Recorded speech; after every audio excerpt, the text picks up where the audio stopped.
जेठ मास महात्म कथा 4।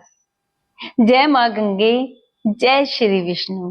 प्रिय भक्तों, आप सभी का स्वागत है हमारे धार्मिक कथा भक्ति यूट्यूब चैनल पर।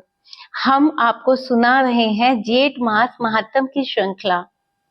आज हम पहुंचे हैं अध्याय 4 पर, जो हमें बताता है गंगा स्नान, दान और व्रत के दिव्य फल के विषय में।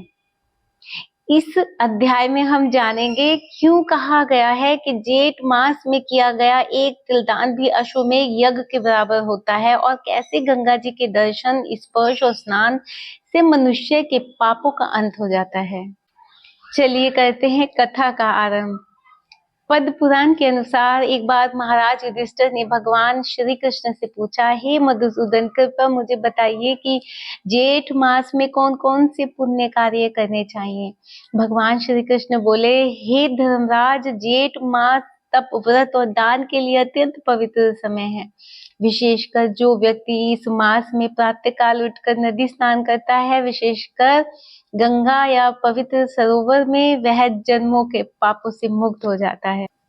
भगवान श्री कृष्ण ने एक कथा सुनाई। प्राचीन समय में सुमेधा नाम की एक पतिव्रता स्त्री थी। उसका पति निर्धन था, लेकिन अत्यंत धर्मात्मा। जेठ मास में वह दोनों प्रतिदिन नदी में स्नान करते और फिर जो भी अन्न, तिल या जल उनके पास होता उसे दान कर देते। एक दिन उनके गांव में अकाल पड़ा।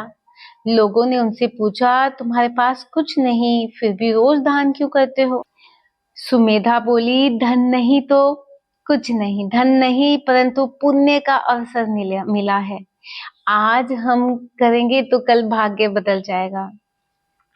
कुछ ही समय में एक साधु उनके घर आया। उन्होंने बिना संकोच अपना अंतिम धन भी साधु को दे दिया। प्रसन्न होकर साधु ने आशीर्वाद दिया, तुम्हारा घर कभी अन्न से खाली नहीं रहेगा, तुम्हारे पुण्य से 7 पीढ़ियां तर जाएंगी।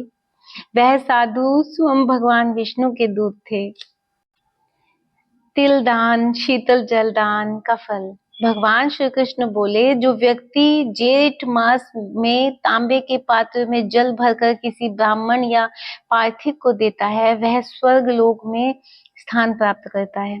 जो तिल, वस्त्र, पंखा, चंदन, छाया और जल का दान करता है, वह सूर्य लोक को प्राप्त करता है और अनेक जन्मों के ताप से मुक्त हो जाता है।